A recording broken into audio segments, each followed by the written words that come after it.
అంజీ అంజీ ఆ అమ్మాయి ఊరేసుకు చచ్చిపోతుందేమోనయ్యా. చావని పాపం పెళ్లి చేసుకోవచ్చు కదా. పెళ్ళ నువ్వు కూడా హే!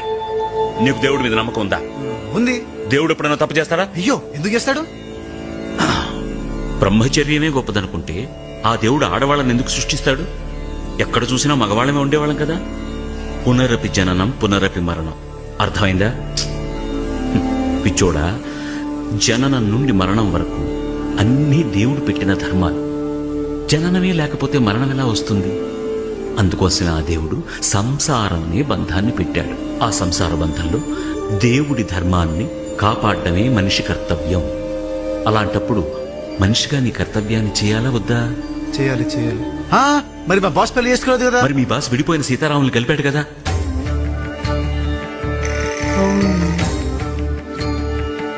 భగవంతుడికి ఒక భక్తుడు ఎంత ముఖ్యమో ఆ భక్తుడికి తోడు అంత ముఖ్యం, బంధము అంత ముఖ్యం.